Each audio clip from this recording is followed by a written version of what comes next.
خواه بیایی خواه روی چی فرق دارد؟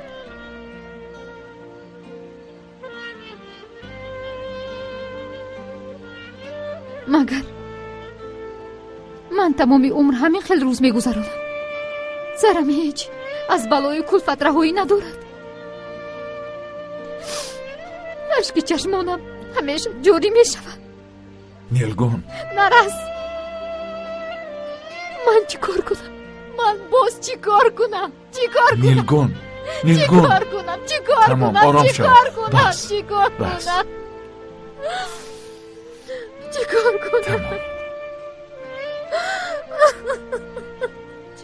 آرام شو. چی کار کنم؟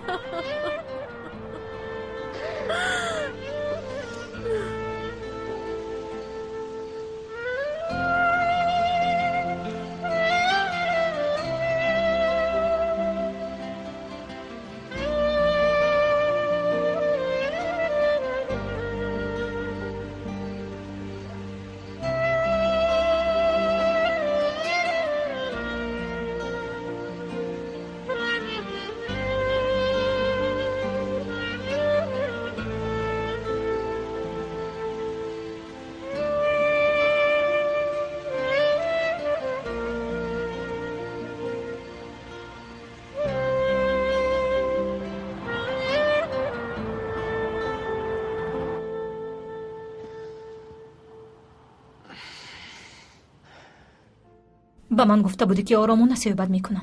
چه خیلی بی‌عقلانه گپ میزنی، گویا که در آنجا نبودی. او را ندیدی. میخواهد حیات ما را برباد دهد. باز چه خیلی آرامانه صحبت کنم. درست، ولی اما که کمال دیگر با من باور نمیکنند. بگذار باور نکند. تو باید در حال بوز برای خبرکشی نمیکردی. چرا خبرکشی نمیکردم؟ شما قریب گشتی هم دیگرتان را میخورده. سپس پلیس شما را دستگیر کرد. اوف ایجه بس کن. اصلا باید تو بس کنی. اگر با تو چیزی میشد چی؟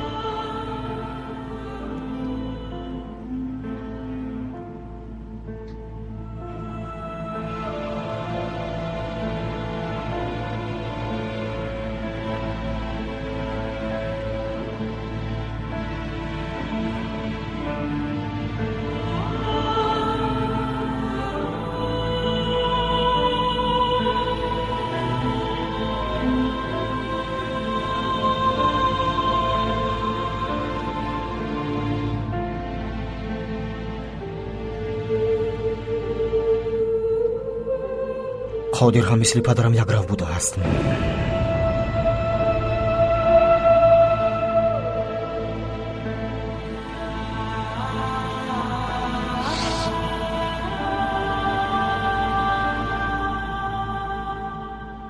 من فرزند یگانه بودم، میدانید. یعنی حسیاتی برادری را تصور کرده نمیتوانم. برادری حسیاتی خیلی فرح بخش است کمال، که از همراز بودن، پرطاقت بودن را می‌آموزد. این چون این همسفری یک راه بودن را میفهمد. میبینیم که قادر و مرد این را آموخته میتواند یا نه. اما اگر وضعیت بدتر شود چی؟ من میخواهم نقصها را اصلاح کنم ولی احوال بدتر شده ایستاده است. هنوز پوره صحت نشده الکی با یکدیگر جنجال کردن. حسیاتی که برادر را با برادر دشمن میکند رشک است کمال.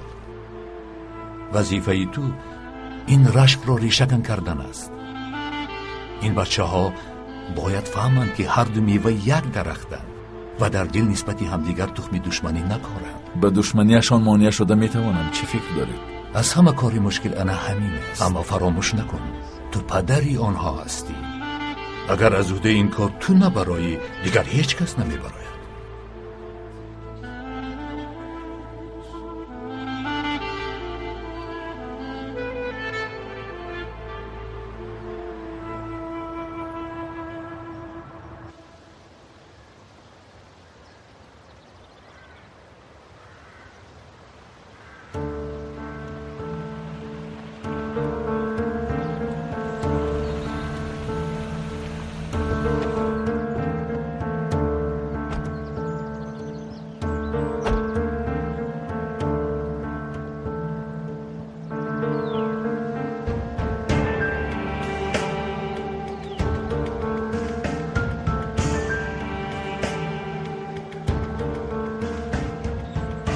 چرا خودت تنها از ما پنهانی با اونجا رفتی؟ من و مادر در اینجا قریب دیوانه شده بودیم پسرم.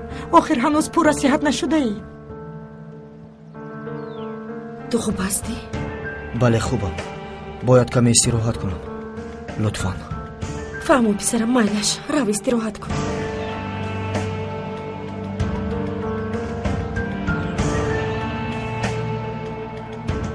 چرا مرا آگاه نکرده به اونجا رفتی کمال؟ من وظیفه دار نیستم که تو را از چیزی آگاه کنم سوزن.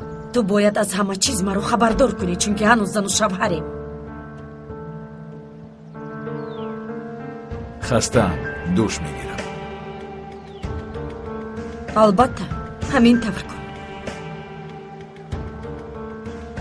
دیگر اینجا ایستادنمون معنایی ندارد. باید رویم.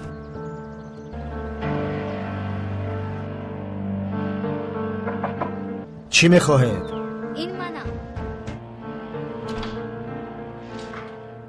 اینجا بیامایده چه؟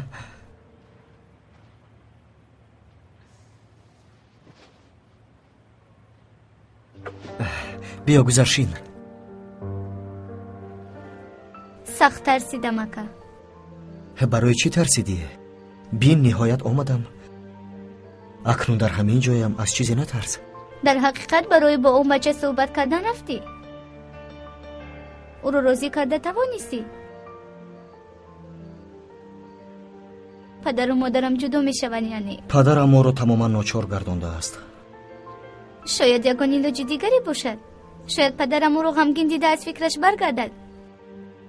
این چنین مادرم جدا شدن نمیخواهد. با گذشتی وقت همش خوب می شود. مگر این خیلی دشوار است؟ خواهر جان،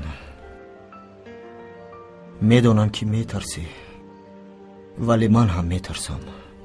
به من باور کن، جدا شوی حال و قرار درست است. از این پس تو بروی پدرم نگاه کرده میتوانی؟ با او گرد یک میز نشسته میتوانی؟ اکا، برای تو گفتنش البته آسان. شخصی بالغ هستی، هرچی خواهی میکنی. ولی من چی؟ پدرم با اون زن اویله دار شود، من چی کار میکنم؟ من بعد همراه آنها زندگی میکنم. اینجا بیا خواهر جانم، تو غم نخور. پدرم با کسی اویله دار نمی شود. با این من و تو مانی می شویم. چی تا؟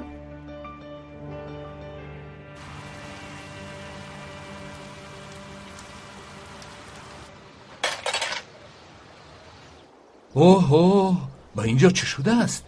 تیرباران کردن چی؟ با این چی کار داری برادر؟ تو وظیفت را اجرا کن. خوب شده است، خاموش می ایستم، دیگر چیزی نمیگویم. ای خدا به من صبر بده. وای، خبر گرفتنی خوراک را فراموش کرده. بعد این حادثه ها هوشم در سرم نیست.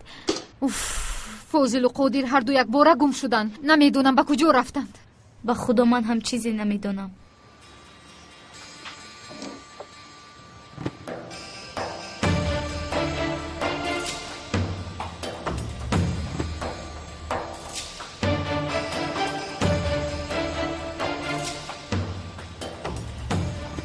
نگاه کن دوستم، من اون خانه قفا. انیق همینجاست، باوری داری؟ البته سرچشمه این خبر باورنوک است، ولی پیش از همه وعده ده که جنجال نمی کنی. خب رفتیم. آخر ما میدانم که تو خودت را باز داشته نمی توانی.